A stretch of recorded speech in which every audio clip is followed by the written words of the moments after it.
Good afternoon.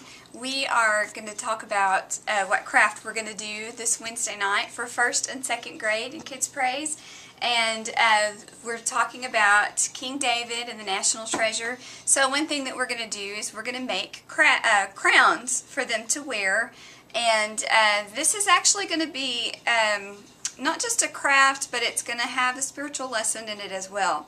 So if you look over here, every class will have a set of crowns, and they'll also have a bag that has all different colored jewels with some glue dots, and those will be on your counter. Now I've already started one here, and each kid's going to get a crown with a black, red, white, green, and a gold jewel, and we'll actually put the gold jewel on in just a minute.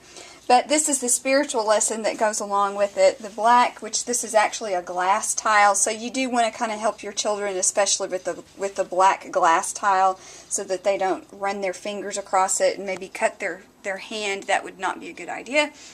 But the black represents our sin, and then the red obviously will represent Jesus' blood. And when He washes away our sin, we become white as snow.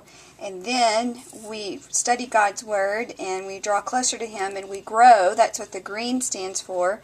And then the gold is actually the hope of heaven.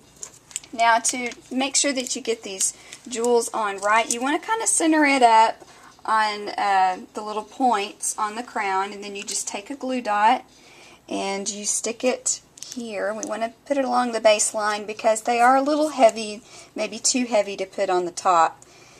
And then you take your jewel and you press it down on the glue dot, and there you have it. And we have a completed crown.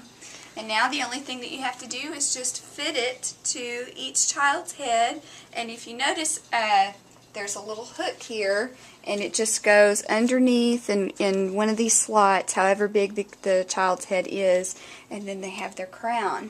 And the older kids will actually be doing this as well for Happily Forever After, and this will be part of their costume, so we want to make sure that we keep them nice and clean, and that the kids do them with the jewels just in that particular order, so the spiritual lesson will come through. And that's our craft for this week.